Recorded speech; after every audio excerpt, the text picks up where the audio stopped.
My husband looked me straight in the eyes, drunk and furious, and told me to take our two little boys and get out. No money, no home, no car, no backup plan. Just to scared kids and whatever I could carry out the door.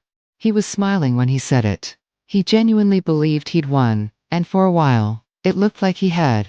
But over the next few years, something started happening.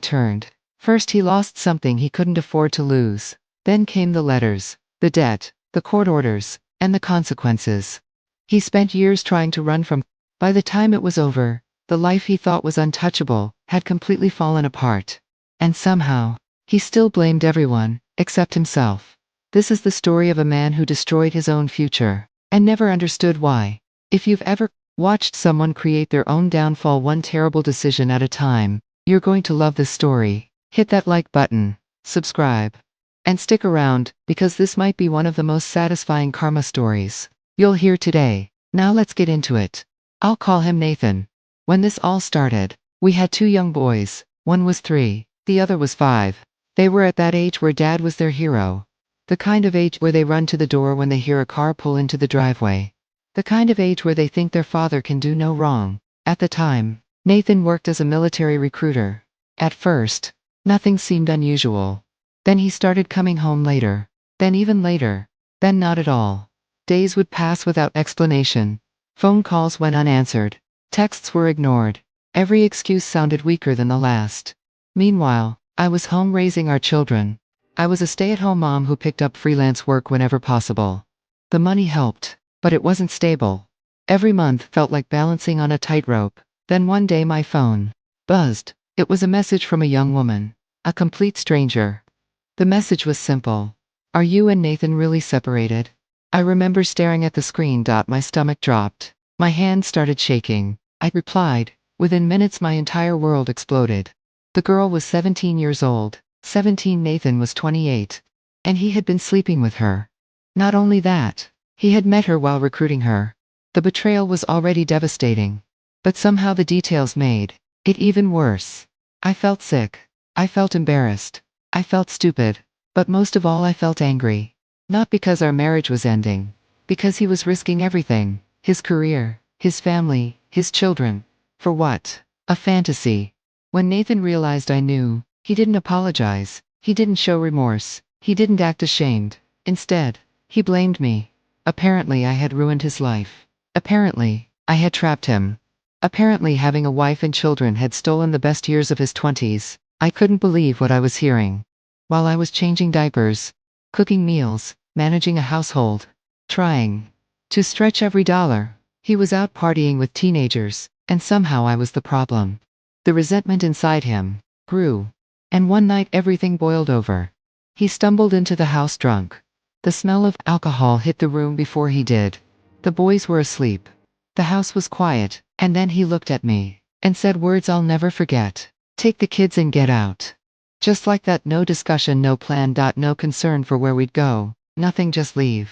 I remember lying awake that night, staring at the ceiling, terrified. I had 2 children, depending on me, no stable income, no safety net, no family waiting to rescue me.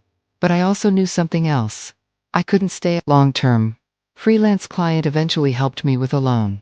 It wasn't much, but it was enough. I found a place, made plans, prepared to leave. Then came move-out week. And honestly, this was the only truly petty thing I did. Nathan had a massive collection of hunting gear, expensive stuff, rifles, accessories, equipment, the works, so I posted it for sale online. Cheap, very cheap. The day before moving out, buyers showed up one after another. Cash exchanged hands. Gear disappeared. By the end of the day, I had over $1,000. I remember watching that last vehicle drive away.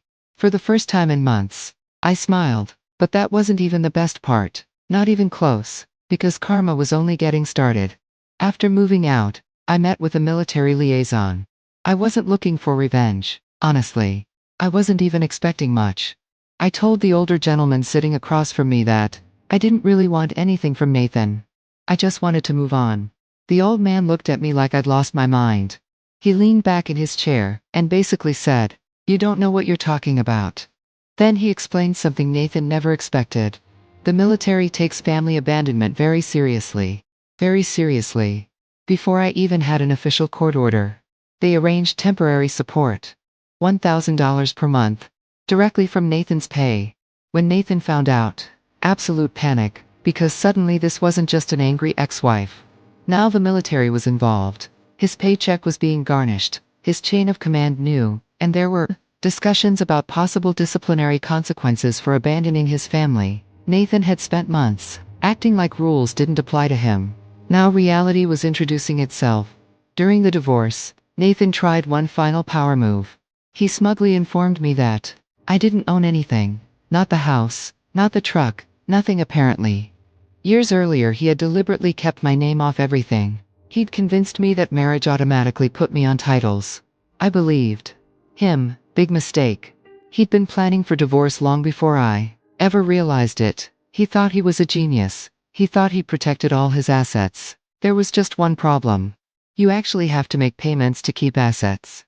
And Nathan, WASN, single quotes T. Soon, the house was repossessed, then the truck, then bankruptcy, became unavoidable.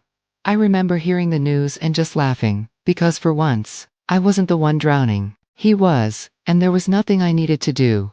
He was doing it all himself. Just when I thought things couldn't get crazier, Nathan pulled his most reckless stunt yet. One day he picked the boys up from school, and never brought them back. Gone. No warning. No permission. Nothing. According to him. He was saving them from my abuse. Funny how that accusation appeared right around the time child support was involved. For weeks my life became a nightmare. I hired a private investigator. Spent thousands. Worked with lawyers. Filed emergency custody. Paperwork. Every day felt like torture. Every phone call made my heart race. Then court finally arrived. Nathan showed up with a lawyer provided through a veterans program. Apparently he'd fed this lawyer an entire fantasy story about neglect and abuse. But when the lawyers actually started comparing evidence, everything fell apart. His attorney quickly realized Nathan was full of nonsense. In fact, the lawyer became so uninterested that he practically abandoned the case. My attorney literally had to track him down. Eventually the message was basically, do whatever. I don't care. The judge granted me full physical custody. Nathan got visitation every other weekend, and do you know how often he used it? Almost never. He fought harder to avoid responsibility than he ever fought to be a father. Years passed. My life improved. I worked hard, built my career, moved into a nice neighborhood. The boys got involved in sports, music, tutoring, art programs. We finally had stability. Nathan, meanwhile, couldn't adjust to civilian life. Eventually, he rejoined the military through another branch. The moment I learned that, I filed for child support again, legally, properly, officially, and Nathan was furious. He stopped answering calls, ignored communication, tried disappearing, then fate delivered something beautiful. His parents called me. They were angry because they thought I was keeping the boys away from them. I explained they were always welcome. They came to visit. We talked, and casually. They mentioned Nathan would be spending the holidays with them, at a specific address.